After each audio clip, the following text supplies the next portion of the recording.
Ótimo dia, filhos de Deus. Nosso devocional Pedras Preciosas do Grego, autor Rick Renner. Hoje, 13 de agosto. Título: Você percebeu as pessoas que Deus chamou para ajudá-lo? Texto base, 1 Coríntios, capítulo 4, verso 1. Importa que os homens nos considerem como ministros de Cristo e dispenseiros dos mistérios de Deus. 1 Coríntios, capítulo 4, verso 1. Certo dia, muitos anos atrás, quando eu estava começando a estudar o grego do Novo Testamento, peguei meu Novo Testamento em grego e o folheei até 1 Coríntios capítulo 4, verso 1. Ali descobri que a palavra grega traduzida como ministros era operetas, que costumava representar a classe mais baixa de criminosos. Eu sabia que Paulo deveria ter tido uma razão para escolher essa palavra para escrever ministros, mas aquilo me fez pensar. Os operetas dos tempos antigos eram os criminosos condenados a viver pelo resto da vida nos convéses inferiores de navios enormes. Nesses convéses, eles se tornavam os motores que moviam os navios pelos mares. Ao ponderar sobre isso, pude ver muitos motivos para Paulo ter usado essa palavra para descrever aqueles de nós que estamos servindo no reino de Deus. Por exemplo, um grande número desses criminosos eram mantidos nos convéses inferiores de navios. Eles ficavam sentados e acorrentados a um banco com outros criminosos e juntos compartilhavam correntes comuns, seguravam um remo comum e trabalhavam o mesmo número de horas. Todos tinham de contribuir para a tarefa com uma igual quantidade de trabalho. A vida inteira se tornava um esforço em grupo. Eles se tornavam inseparáveis dos outros homens que estavam no banco com eles. Ao refletir sobre isso, pensei em como Deus nunca o chama a fazer um grande trabalho totalmente sozinho. Ele chamará outros ao mesmo tempo para ajudá-lo. Quando você disser sim à vontade de Deus, quando você se entrega à tarefa que lhe foi atribuída e entrega seu tempo, dinheiro, talentos e ideias ao Senhor, descobrirá que outros estarão bem ali ao seu lado para ajudá-lo na tarefa. Você não é o único com quem Deus tem falado. Os navios em que os operetas serviam eram tão grandes que teriam sido impossível um servo movê-lo um deles sozinho. Era necessário o esforço e a força de muitos servos trabalhando juntos para mover aqueles enormes navios. Da mesma maneira, você não é capaz de realizar totalmente sozinho o que Deus chamou a fazer. Olhe ao seu redor. Olhe as pessoas que Deus colocou ao seu redor para ajudá-lo a cumprir o seu sonho. Não as ignore, pensando ser capaz de fazê-lo sozinho. Se a sua visão do Senhor for grande, será necessário que outros se envolvam no que você estiver fazendo. Eu não seria capaz de fazer o que Deus me disse para fazer se tivesse de fazê-lo sozinho. A visão é demasiadamente grande e difícil. Foi por isso que Deus não parou após me chamar. Ele também convocou outros a se posicionarem comigo, orarem comigo e permanecerem na caminhada trabalhando ao meu lado no banco dos remadores. O chamado deles é exatamente tão real quanto o meu. Eles responderão pela parte dele, tanto quanto eu responderei pela minha. E quando as recompensas forem dadas, eles serão recompensados por quanto ajudaram a remar o barco e manter esse ministério avançando para alcançar milhões de almas. Por exemplo, o Senhor me chamou para levar diariamente pela televisão o ensino da Bíblia a pessoas espiritualmente famintas da antiga União Soviética. Porém, ao mesmo tempo em que colocou essa visão em meu coração, ele também chamou parceiros para orarem pelo programa, pagarem pelo tempo de televisão e apoiarem o nosso ministério nos Estados Unidos. Sem os nossos parceiros, eu não poderia fazer a minha parte no território da antiga União Soviética. Eles são igualmente tão importantes quanto Denise, nossa equipe de ministério e eu. E quanto aos membros da equipe do nosso Ministério de Evangelização Televisiva, como nossos produtores, editores e secretárias? E quanto à dedicada força de trabalho que responde às cartas de nossos telespectadores? Desde 1992, essa equipe respondeu a milhões de cartas daquelas que escreveram para Denise e para mim após terem assistido ao nosso programa de televisão. Nosso departamento também editou milhares de programas de televisão e distribuiu centenas de milhares de diferentes exibições para 11 fusos horários da antiga União Soviética.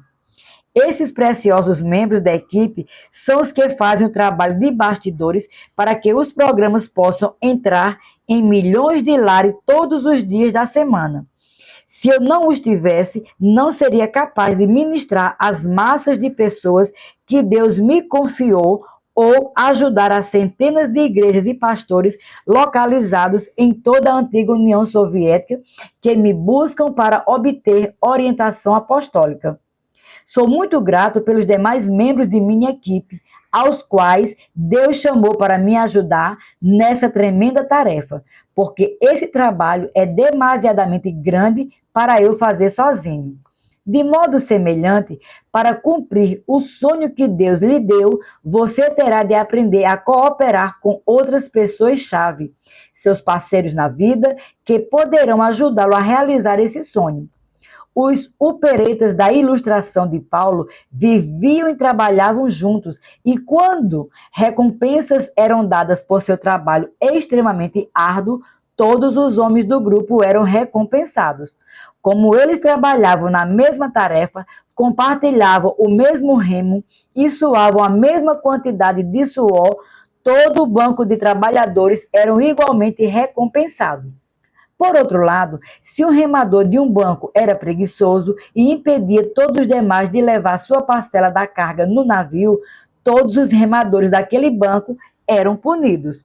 Em outras palavras, a diferença na atitude de um colega de trabalho era tão poderosa que tinha a capacidade de obter vitória ou derrota para todos eles. Uma vez que cada membro da equipe era fundamental para o sucesso, a existência inteira de todos se tornava um esforço de grupo. Portanto, eles tinham de aprender a atuar como equipe. Quando aqueles homens remavam, o navio se movia. Quando eles paravam de remar, o navio parava. Aqueles servos eram a força motriz por trás da velocidade do navio. Se eles parassem de trabalhar arduamente nos remos, o navio permanecia imóvel na água. Ele era totalmente dependente dos remadores que estavam no fundo do barco e que era incapaz de navegar para qualquer lugar sem eles. Do modo semelhante, para avançar no que Deus o convocou a fazer, quer seja seu ministério, família ou negócio, você precisa aprender a ser um servo fiel, trabalhando juntamente com outros como equipe no fundo do barco. O fundo do barco pode não ser o lugar mais agradável para estar. Servir dia após dia pode parecer monótono e às vezes quase enfadonho. Porém, aderir à visão e prosseguir remando acabará produzindo resultados eternos para o reino de Deus. Por isso, renda-se ao plano de Deus, tome seu lugar no navio, pegue um remo e comece a remar. Se você quiser chegar ao seu destino mais rapidamente, coloque todo o seu coração e toda a sua alma no remo desse barco. Minha oração para hoje. Senhor, eu te agradeço pelas verdades transformadoras de minha vida que acabo de ler.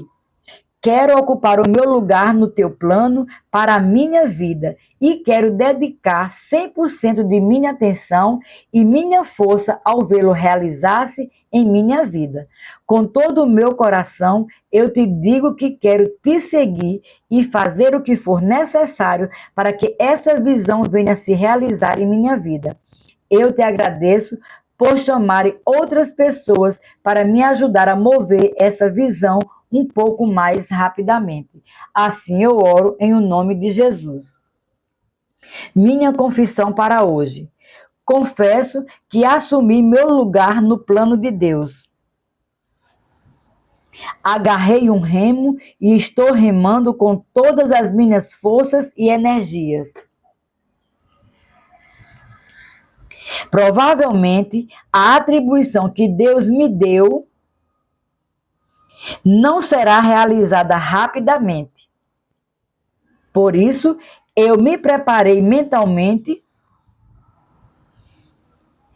para um longo período de fazer o que Deus está me chamando a fazer.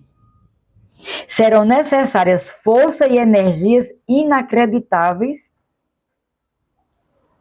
para mover essa visão do reino dos sonhos para o reino da realidade. Porém, graças ao poder do Espírito Santo em mim, tenho todas as forças de que necessito para essa maravilhosa e tremenda tarefa. Declaro isso pela fé, em nome de Jesus. Para refletir. 1. Você sabe em qual barco de Deus o chamou a entrar e começar a remar?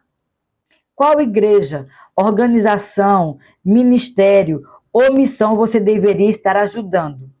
2. Ao olhar para a sua própria vida, você pode ver que ela exigiu os esforços combinados de muitas pessoas fiéis para levar você até onde você está hoje? Você já fez uma lista das pessoas que o ajudaram a chegar onde você está? E dedicou tempo a escrever um bilhete de agradecimento pelo que elas fizeram por você? 3. Se a sua resposta à pergunta anterior foi não, por que você não dedica hoje alguns minutos a fazer essa lista e escrever alguns bilhetes para pessoas que fizeram diferença em sua vida? Para cumprir o sonho que Deus lhe deu, você terá de aprender a cooperar com outras pessoas-chave que poderão ajudá-lo a realizar esse sonho. Sejamos abençoados na prática da palavra.